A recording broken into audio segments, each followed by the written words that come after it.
34 cars. But right now, the position he's in, he actually has a small advantage because everybody else is opening the air up in front of him. And oh, here we go. Trouble, contact, and a huge crash. Oh. Up in turn number 2. Oh, multiple cars involved. Oh, my. It looks like Dan Wheldon may be involved in it. And Eddie, you and I spoke about this morning on the drive-in. Just this amount of cars, the speed, just the chance for what they call the big one. And what happens in conditions like that, even if you're 300 yards behind that, you cannot stop these cars. The only option you have is to try to avoid it, and it was impossible to avoid anything there. And you saw Willpower. His car involved as well. My. What a mess. That's Townsend Bell that was, I think his car was up on its side there, the 22. 15 there of Jay Howard. An additional entry, excuse me, is that the 19 to 15? I can't see with the sun shining there. Some of the car is broken. They're showing that as Alex Lloyd, the 19. It is the 15 of Jay Howard. Yes. One of the cars actually flew for about 200 yards in the air. Red flag is out here at Las Vegas Motor Speedway on lap number 12. And from high above, you can see the carnage. We talk about the car going through the air. Eddie, you know that these cars run so low down to the ground. We mentioned before we saw them hitting the ground and sparking, that anything underneath the car, underneath the floor, underneath the tub, really just gets the air underneath the car itself, and up it will go.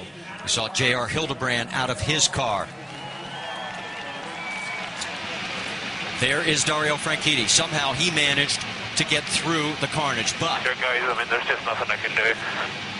Willpower did not. 10-4. They are going to stop you at pit lane on the right-hand side. They want the drivers to stay in the cars. What Franchitti was alluding to is there's nothing he can do avoiding the debris that's on the track. Well, there is debris everywhere. You can see just how many cars are literally torn apart. Absolutely. Okay, this is slow motion from high above. We talked about 3 or 4 wide. Watch Sebastian Zaveja, right? Yes. Little contact right there. Now he's trying to go from the low side to the high, from the high side down low to get going for the turn. Oh. And what ends up happening is that he got stuck back up there, turned around, tried to take another move going down, guys, and the back end started to come around, and that started the chain reaction. He was uncomfortable being on the top lane, and he tried, like you said, there's the car. Now, there's 2 cars that are airborne. This puts Wheldon racing in perspective. This is the horrible accident that everybody has always hoped would never occur. And as we said, 15 cars we now know of involved out of the 34 that started this race. We're under a red flag situation. We'll step aside. We'll stay side by side here at Las Vegas.